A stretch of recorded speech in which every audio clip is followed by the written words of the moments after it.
እንዴ ፍቅር ብላል። ሰላም ጤና ይስጥልኝ የዞላ ቲዩብ ተከታታዮች። ሆነ ተከናወነ አለ ከሚስቱ ጋር ተኝቶ ሲነሳ። ለማንኛውም ሰይፉ ተአምር ሰርቷል። የእሱ ተአምር መቼም አያልቅም። በተደጋጋሚ ጊዜ ብዙ ተአምሮቶችን አድርጓል። እችን ልጅ እንግዲህ የዛሬ ሳምንት አካባቢ ነበረ በዩቲዩቡ ላይ በሰይፉ ሾ ላይ አቅርቦ ልቧ እንደተሰበረ ካረገዘች በኋላ ጥሏት እንደጠፋ የሆነ ጎረምሳ ዘፋኝ የሆነ ብላ ተናግራ እንግዲህ እኛም ደግሞ ካለበት ጎርጉረን አውጥተን ይሄ ነው ልጁ፣ ድምጿ ሊሰማ ይገባል፣ ፍትህ ለእህታችን ለቤተልሔም ብለን ቆምን። በቆምነው መሰረት የብዙዎቻችን ድምፅ አንድ ላይ ተደምሮ ልጁም ልቤ ተሰብሯል፣ ይቅር ትበለኝ፣ ይቅርታ የሚለው ቃልስ ይጠግናት ይሆን ወይ ብሎ በጣም በሚገርምና በሚያሳዝን በተሰበረ ልብ እንባ በተሞላበት ዘፈን በተንጎደጎደበት ታጅቦ ይቅርታ ጠይቋል። እኔ በጣም የገረመኝ ግን ይቅርታ ከጠየቀ በኋላ ሲባል ይቅርታውን ለመቀበል ኬክ መጋበዝ አለበት ብላለች። በነገራችን ላይ እንደዚህ አይነት ቋንቋዎች ሊገባቸው የሚችለው ያው ትንሽ እንደኔ አይነት ሰዎች ናቸው እንጂ ብዙዎቻቸው ሆዳቸውን ነው የሚያስቡት። ቅኔ ነው። እኛ አካባቢ እንደዚህ አይነት ቅኔ ነው የምንዘርፈው እና እሷም እንግዲህ ለዛ ይመስለኛል በቅኔ ነው የተናገረችው። ኬክ ፈልጋለሁ፣ ጣፋጭ ነገር ፈልጋለሁ፣ ያስፈልገኛል። ልጅ ከወለድኩ ዓመታቶች ተቆጥረዋል። እሱን እየጠበቅኩ ነው ያለሁት። ስለዚህ ያቺ ያስለመደኝን ጣፋጯን ኬክ ይስጠኝ አለች። ብዙዎቹ ግን በቲክቶክ ላይ በላይም ገብታ ነበረና ባየሁት መሰረት ብዙዎቹ አብዛኞቹ ኬኩን ጋበዘውሽ ወይ? ማን ኬክ ቤት ነው የጋበዘሽ? በላሹ እስከምጠግቢ ያው የወዳሞች ኮመንት ነው የሚል ኮመንቶችን አይቻለሁ።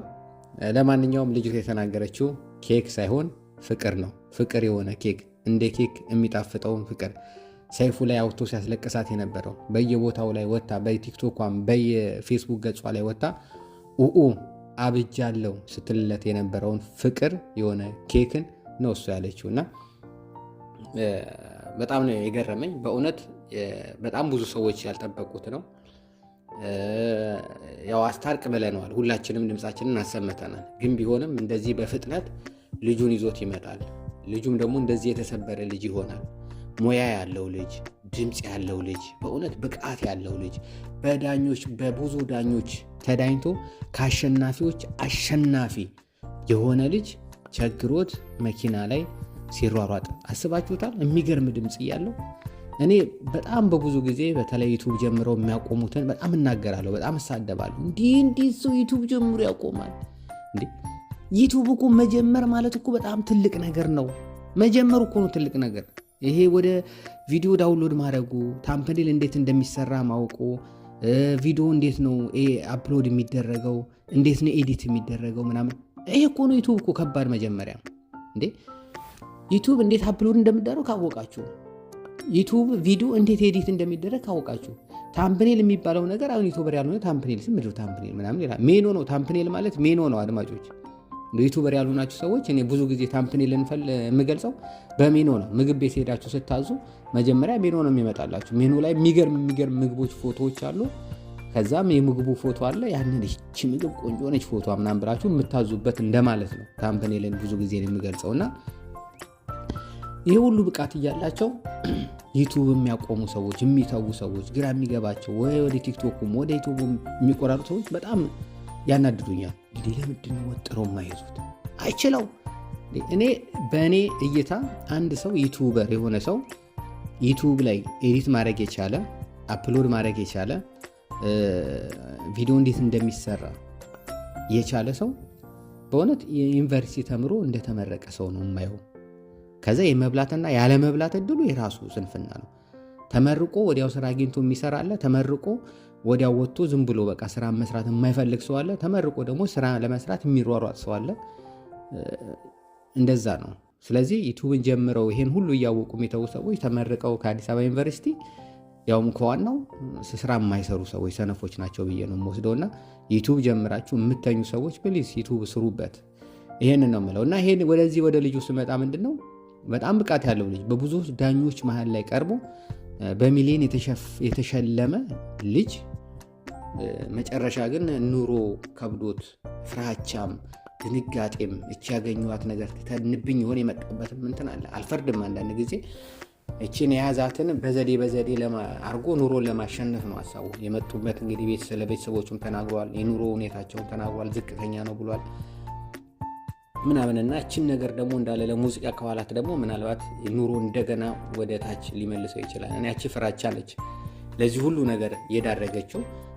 በርግጥ መፍራቱ እንዳለ ሆኖ መስራቱ መሄደበትን መንገድ ትክክል ነው ብዬ ነው የማስበው። ከእሷ ጋር መለየቱ ነው እንጂ ትክክል ያልሆነው የሆነ ነገር አግኝተው ቤት ሸጠው ሙዚቃ ያወጡ ሰዎችና የቤተሰቦቻቸውን ቤት ራሱ አሽጠው በቃ ሙዚቃ አወጣለሁ ቤት ይገዛል ብለው የከሰሩ ሰዎች አሉና ካረገበት አንጻር ከሆነበት ሁኔታ በጣም በልጥ ነው፣ በጣም ጎበዝ ነው። ግን ይህን ድምፅ ደግሞ በሚዲያ ላይ አሁን ማህበራዊ ሚዲያዎች ሰፍተዋል። በቲክቶኩም በዩቲዩቡም በተለያዩ ገጾች ላይ ሀሳቡን ገልጾ ማግኘት የሚችል ነበር። ቲክቶክ እንኳን ለዘፋኝ ድምፅ ኖሮት አይደለም ዝም ብሎ ለሚሰቅና ርዕሱ ላልተገኘ ወሬ የሚያወራ ሰው ያሳለፈ ሚዲያ ነው፣ ያሳለፈ ፕላትፎርሙላ ነው እና ስለዚህ ይሄንን ነገር እንደዚህ ደግሞ ድምፅ ያላችሁ ሰዎች፣ ሙያ ያላችሁ፣ ብቃት ያላችሁ፣ ስዕል መሳል የምችሉ፣ ማውራት የምችሉ፣ መስፈን የምችሉ፣ ኮሜዲያን ነገር መስራት የምችሉ፣ የራሳችሁ የሆነ ቅርጽ ለየት ነገር ቅርጽ የምታወጡ ለየት ነገር ያለ የራሳችሁ የሆነ ነገር ያላችሁ ሰዎች ልትበሉበት የምችሉት ሁኔታ ነው። ማስታወቂያ የምትሰሩበት ነገር ነው እና ይህን የመሰለ ድምፅ ይዛ እሷም ይህን የመሰለ ድምፅ ይዞ እሱም ብር ደግሞ የተሸለሙትን ብር ይዘው አፍነው ተደብቀው ተከልለው በዛች ብር ለመለወጥ መፍጨርጨር ያው እዚህ ጋር መሸወዱ ነውና ቲክቶክ የምትከፍሉበት ነገር የለም፣ በነፃ ነው የምትጠቀሙት ነገር ነው። ፌስቡክ የምትከፍሉበት ነገር የለም። በነገራችን ላይ እያንዳንዱ ሚዲያ የሚጠቅሙ ናቸው። ፌስቡክ፣ ቲክቶክ፣ ዩቲዩብ፣ ኢንስታግራም ምናምን የሚባሉ ነገሮች በአጠቃላይ ሚዲያ ሰዎች ሙያ ላላቸው ሰዎች በሙሉ የሚጠቅሙ ናቸውና እነዚህ ነገሮች በነፃ የምንጠቀማቸው ስለሆነ በእነዚህ ነገሮች ኑሮ ማሸነፍ ይችል ነበር እና በሰዓቱ ተሸውዷል። አሁን ግን ሚስትየዋ በነገራችን ላይ ወዲያዎች ከታረቁ በኋላ የሴፉ ሾ ቪዲዮ ከተለቀቀ በኋላ ወዲያው ቲክቶክ ላይቭ ላይ ገብታ ሰዎች አሪፍ አበባውንም ነብሩንም አንበሳውንም እየላኩላት እሷም ውጭ ብላ አመሰግናለሁ እያለች እያወራች ነበርና ይሄ በጣም ደስ የሚል ነገር ነው። ፍቅራቸውን ያዝልቅላቸው። የኔስ ነው እኔስ ኬት ነው የማመጣው እንደዚህ አይነት ፍቅር ግን እንደዚህ አይነት ፍቅር ይቅርብኝ። እንዲሁ የሆነ ነገር እንኳን የምትለኝ እኔማ አሁን ሁሉ ነገር ሊጠፋኝ ያ ነገር ላሱ ሊጠፋኝ እኮ እንዴት ጋር እንዳለ ከምር እንዴት ነው የሚደረገው? ሰው መታ ራሱ ባገኛትና እኮ ምን እንዴት ነው የሚደረገው? ማን እንዴት ፍቅር ሻውሮ ሲጀርጋ እየጠበቅኩ ነው እንዴ ባይሰራስ ታዲያ ቪዲዮ እንዴ መጣው